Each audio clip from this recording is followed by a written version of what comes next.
Soal nomor pertama, visi pembangunan kesehatan yang diselenggarakan oleh Puskesmas adalah tercapainya kecamatan sehat menuju terwujudnya Indonesia sehat.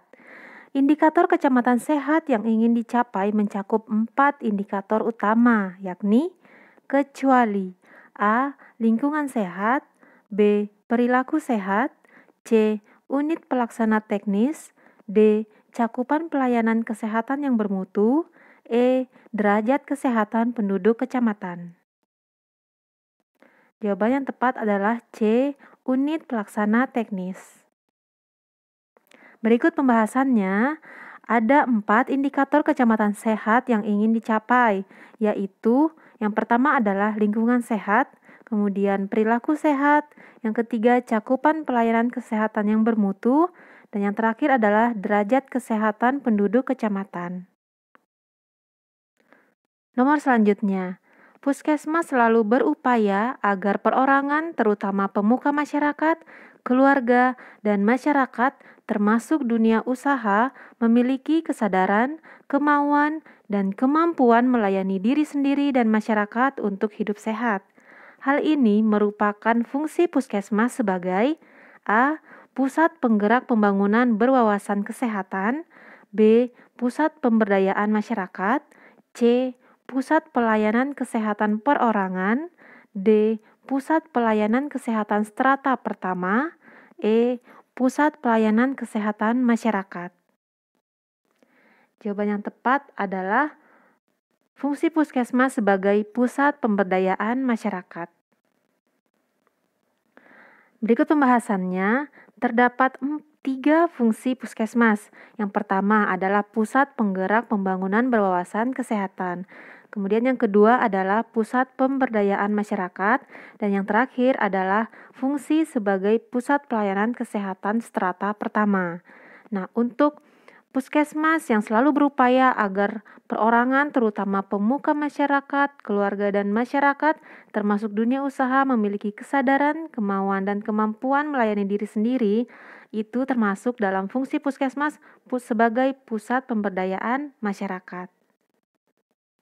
Nomor selanjutnya, kedudukan Puskesmas dibedakan menurut keterkaitannya dengan sistem kesehatan nasional, sistem kesehatan kabupaten atau kota, dan sistem pemerintah daerah. Bagaimanakah kedudukan Puskesmas terhadap sistem kesehatan nasional? A. Sebagai unit pelaksana teknis dinas yang bertanggung jawab menyelenggarakan sebagian tugas pembangunan kesehatan kabupaten atau kota di wilayah kerjanya. B. Sebagai unit struktural pemerintah daerah, kabupaten atau kota, bidang kesehatan di tingkat kecamatan. C. Sebagai mitra. D. Sebagai sarana pelayanan kesehatan strata pertama yang bertanggung jawab menyelenggarakan UKP dan UKM. E. Sebagai pembina. Jadi, kedudukan Puskesmas terhadap sistem kesehatan nasional adalah sebagai sarana pelayanan kesehatan strata pertama yang bertanggung jawab menyelenggarakan UKP dan UKM. Nah, kita lanjut soal dulu. Soal berikutnya, kedudukan Puskesmas terhadap sarana pelayanan kesehatan berbasis dan bersumber daya masyarakat adalah sebagai A. Unit pelaksana teknis dinas yang bertanggung jawab menyelenggarakan sebagian tugas pembangunan kesehatan kabupaten atau kota di wilayah kerjanya. B. Unit struktural pemerintah daerah, kabupaten atau kota bidang kesehatan di tingkat kecamatan. C. Sebagai mitra. D. Sarana pelayanan kesehatan strata pertama yang bertanggung jawab menyelenggarakan UKP dan UKM. E. Pembina. Jadi jawabannya adalah sebagai pembina. Berikut pembahasannya.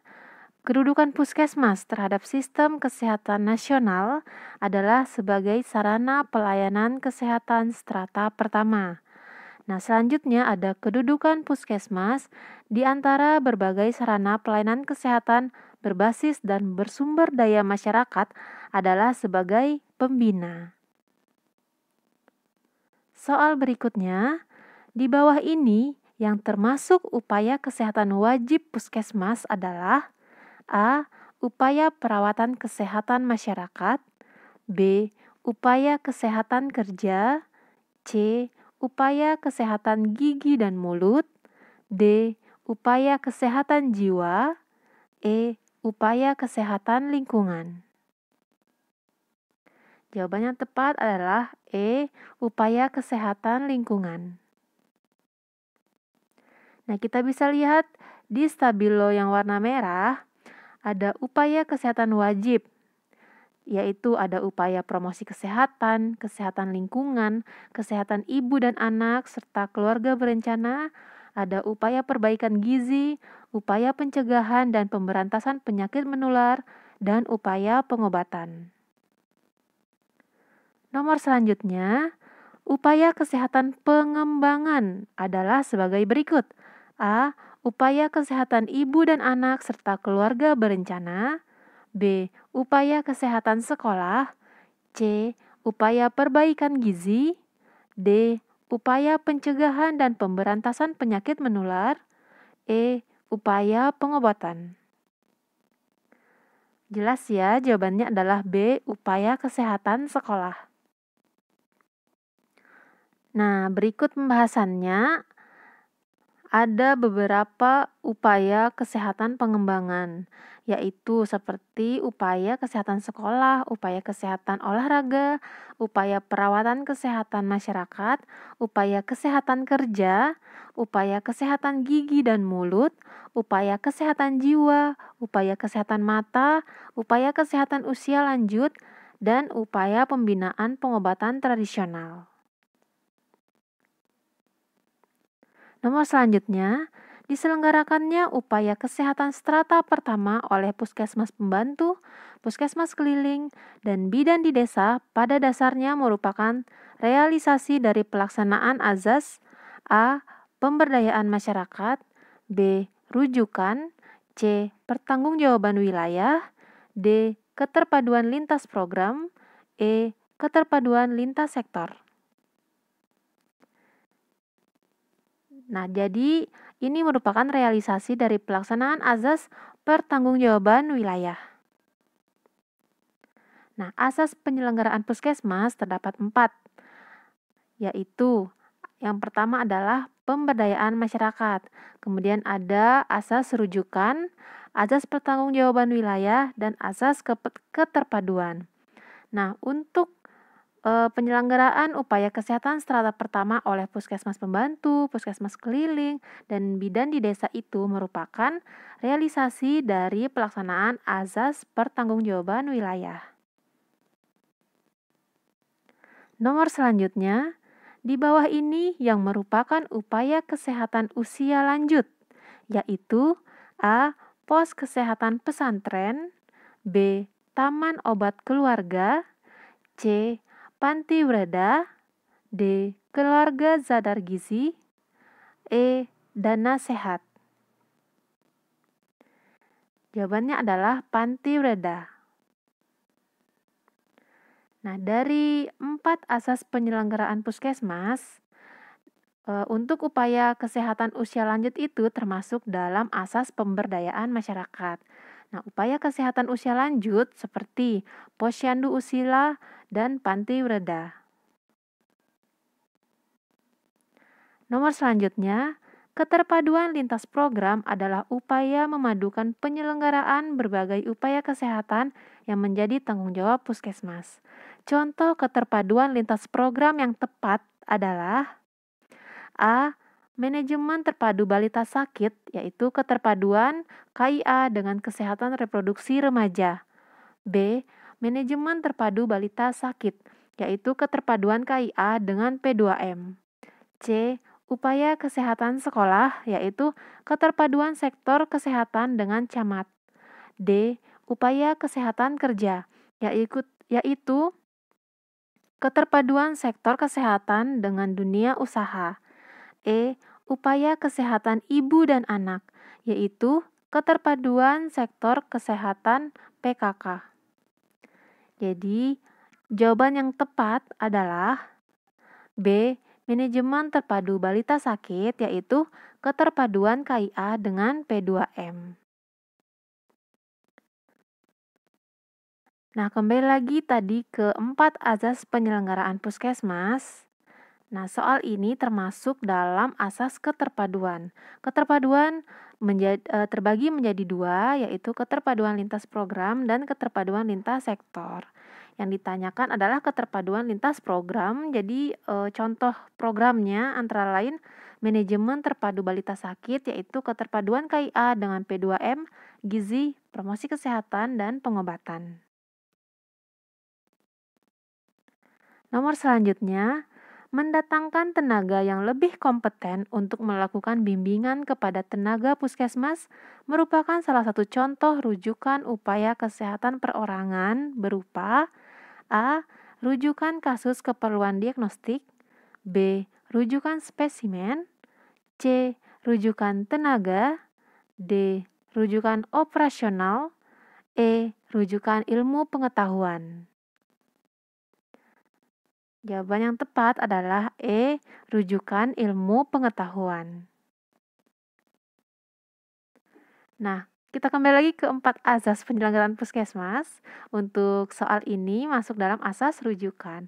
Asas rujukan terbagi menjadi dua, yaitu rujukan upaya kesehatan perorangan dan rujukan upaya kesehatan masyarakat. Nah, rujukan upaya kesehatan perorangan dibedakan menjadi 3 macam. Yang pertama, rujukan kasus keperluan diagnostik, pengobatan, tindakan medik, dan lain-lain. Terus yang kedua, rujukan bahan pemeriksaan atau spesimen. Terus yang ketiga, merupakan rujukan ilmu pengetahuan, yaitu mendatangkan tenaga yang lebih kompeten untuk melakukan bimbingan kepada tenaga puskesmas dan ataupun menyelenggarakan pelayanan medik di puskesmas. Nomor selanjutnya, rujukan pelayanan kesehatan perorangan pada strata kedua yaitu A.